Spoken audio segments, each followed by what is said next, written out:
Today we are breaking down some of the most prevalent photography misconceptions and ones that you might be falling into the trap of as well.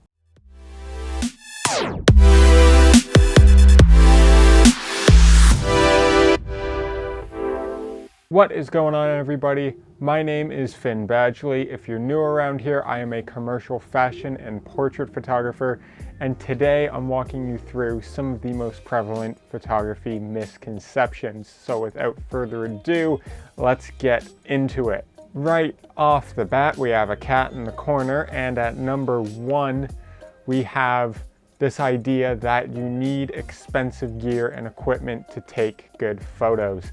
That is just simply not the case. I know you see a lot of professionals and people on Instagram and here, there, and everywhere using really fancy cameras, taking really amazing photos, and you think you need that equipment to take that level of photo.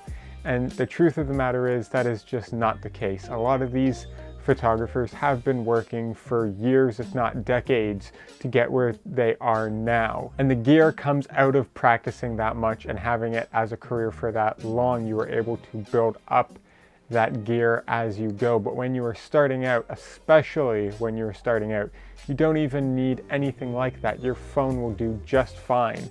In fact, I have a video kind of explaining why your phone would be perfect, especially if you're starting out.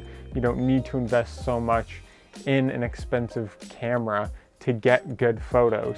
A lot of it just comes down to knowing your angles, knowing how to use the camera, lighting, etc. to get a good shot. No matter the level of equipment that you're using, the fundamentals still remain the same. If you're using your phone, if you're using a 1DX Mark III, if you're using the top of the line camera, it does not matter. The fundamentals still remain the same.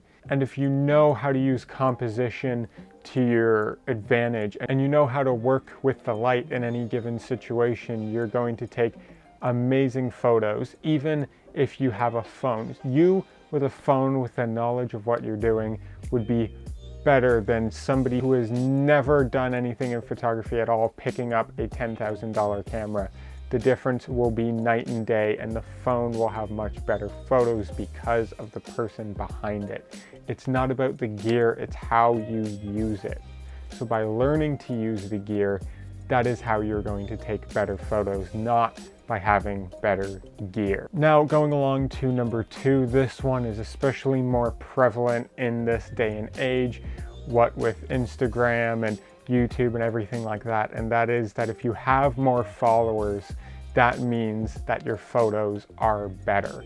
And this is just simply not the case. There are tons of the highest rated, highest paid commercial photographers who do not have hardly any following whatsoever, and that's just because they're busy working and they're not putting out that content all the time. And there are people with hundreds of thousands of followers who are creating mediocre images. I'm not naming names specifically here, but at the end of the day, the following doesn't justify the quality of the photo. You could have 1 million followers and post a photo that is okay, that people may like, but you could have 1,000 followers and post an amazing photo and have not as many people see it. But that audience doesn't reflect on the quality of the photo itself. Art is subjective, and one person's art isn't to everyone's taste. It's hard to say that having so many people liking what you put out makes you a better photographer. At the end of the day, it doesn't matter. The two do not coincide together. Now, sometimes really good photographers will have a large following, but that doesn't mean they are a better photographer just because of that following. When you're looking at things like this, you have to factor in social media marketing and being a personality on these platforms, and that has a lot more to do with how many followers you end up having than you might think. Now, jumping along to number three, this is something that I see sometimes debated, and that's when you see a photo of somebody and the person in the photo is rather attractive and you hear the comment, well, that photo is only good because the person in it is attractive. And that just simply couldn't be more false. There are amazing pictures of traditionally what we would maybe describe as unattractive people, and there are terrible photos of conventionally attractive people. It doesn't come down to just having an attractive person in your frame that makes it an amazing photo. It kind of discredits all the work the photographer puts into that, and also even discredits the model themselves because, oh, they're just attractive, so what does it matter? They don't factor in the amount of time and effort these models put in to actually refining their craft, nor the photographer with knowing a person's angles, knowing how to capture them, making them feel comfortable so you get the best result. These things aren't factored in when a statement like that is made. So the person in your frame has nothing to do with how good of a photo it may be. Now, when you have an attractive person who knows how to pose well and a good photographer together, yes, the photos will probably turn out amazing, but that is not just because that person is attractive. It is because of the craftsmanship of the photographer and of the subject as well.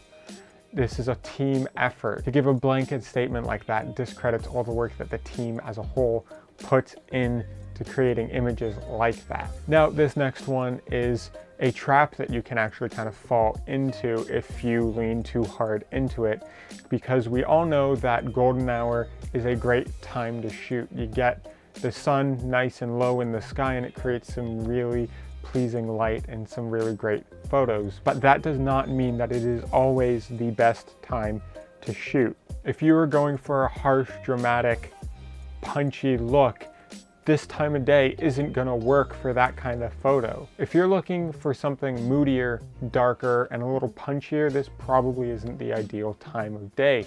It'll be kind of too bright and airy of a look for what you're going for. So the time of day you shoot at all comes down to the type of photo you want to make.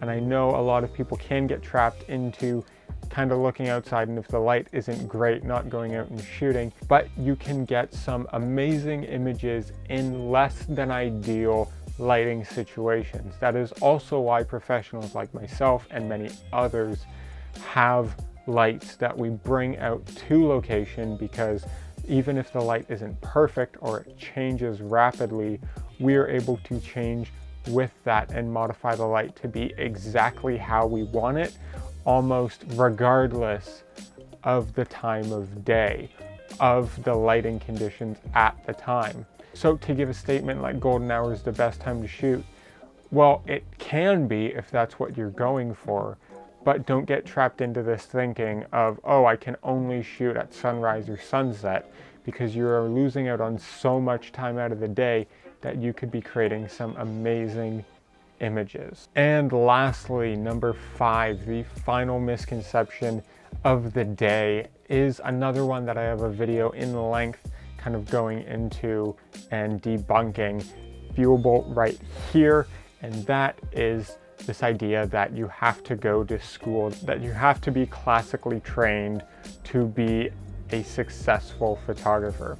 That is just simply not the case. There are countless professionals who are killing it in the industry who have not gone to school whatsoever and are all self-taught. And usually the ones that go to school and succeed out of it anyways are at least partially self-taught. I know myself, I did go to college for photography, but while I was studying it there, I was also doing a whole bunch of things in my free time that were upping my craft, that were helping me get that creative edge.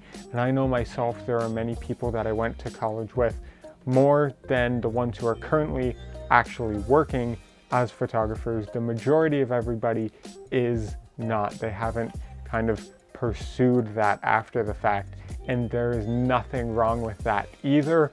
Life happens, people decide things for their life that they want or don't want, and that is absolutely okay. But this idea that you need to go to school for photography to be a successful professional is just not the case. It boils down to your own situation and what's going to be best for you.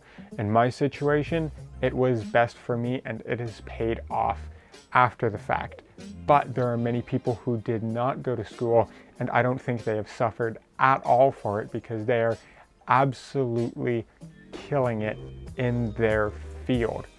Either option is absolutely okay, and no option is necessarily the right option. You just need to kind of figure out what is right for you and do that. So with all that said, we broke down some of the most rampant misconceptions in photography, at least from what I've seen on social and everywhere else. If there are any other misconceptions that you guys can think of, let me know down in the comments. Maybe I'll make a part 2 to this, kind of breaking down more of them that you guys suggest and that I find kind of in the future.